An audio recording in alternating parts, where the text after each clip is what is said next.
The Chancellor has delivered his winter economy plan with specific focus on employment law again.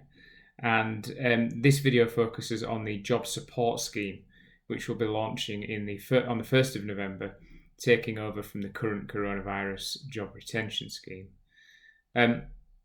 Whilst the furlough scheme provided protection for millions of jobs, in the words of the Chancellor, it's now wrong to hold people in those jobs that only exist because of the furlough scheme. There's a need to create new opportunities and to support people in viable jobs, and the aim of this scheme is to reward employers to an extent for bringing people back on at least some sort of working pattern. So in the House of Commons, the three elements to the scheme that were described by the Chancellor are, firstly, that employers will continue to pay the wages of staff for the hours that they do work. For the hours that are not worked, the government and the employer will each pay 1/3 of the equivalent salary.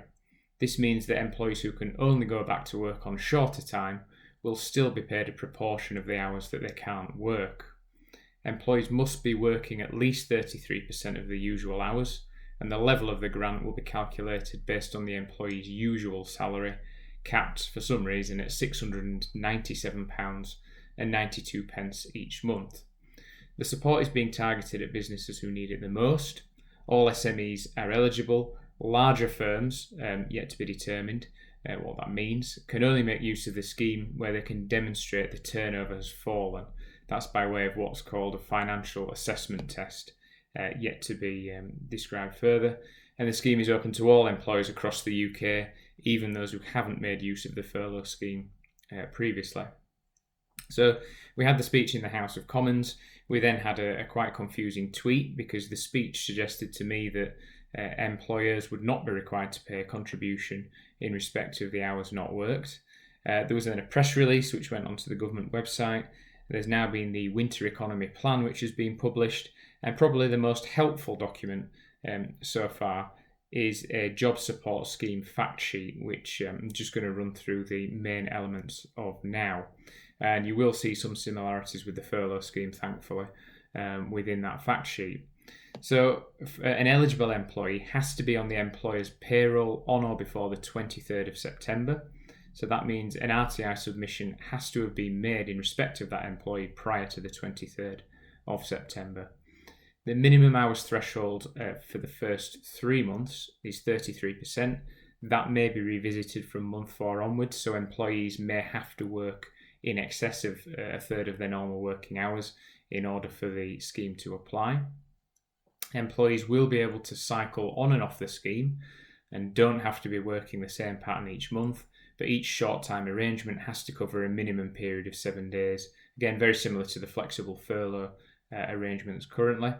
The grant will not cover Class 1 employer NICs or pension contributions.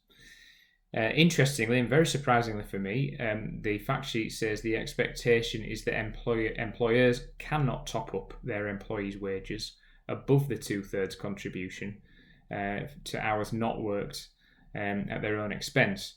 The opening to the statement in the fact sheet says the burden of hours not worked will be split between the employer, the government and the employee through a wage reduction, and the employee will keep their job.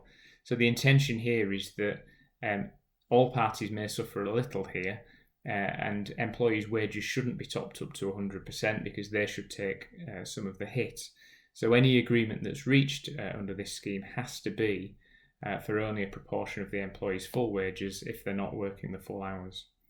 The usual wages calculations will follow a similar methodology as for the coronavirus job retention scheme, which is again very helpful for anybody who has to work that out. Employees cannot be made redundant or put on notice of redundancy during the period within which the employer is claiming the grant. So under the job retention scheme, employers could use the furlough pay, the grant, to pay notice monies whilst an employee was on notice of redundancy. The intention here is that employees should be kept in a job, so allowing them to use government money to pay notice is just inconsistent with that purpose. Grants will be payable in arrears with this scheme, so again different from the furlough arrangements, payable in arrears through the gov.uk website from December 2020, meaning that a claim can only be submitted in respect of a given pay period after payment to the employee has been made and after an RTI return has been submitted to HMRC. So no more claiming in advance. The employee has to have received their wages, so the pay period has to have expired, and that means that the government portal will only be live from December for claims which need to be made in respect of November. As with the furlough arrangements, employers must agree the new short-time working arrangements with their staff, making any changes to the employment contract by agreement and notifying the employee in writing must be made available to HMRC on request. So notifying the employee in writing doesn't on this occasion suggest that a signature has to be gained from the employee, although given we are varying pay arrangements, that would certainly be advisable. Further information is going to be published on the scheme over the next few weeks. We had quite significant Treasury directions and I think about 7 or 8 changes to the guidance with furlough. But for now, that's all the information we have on the new arrangements.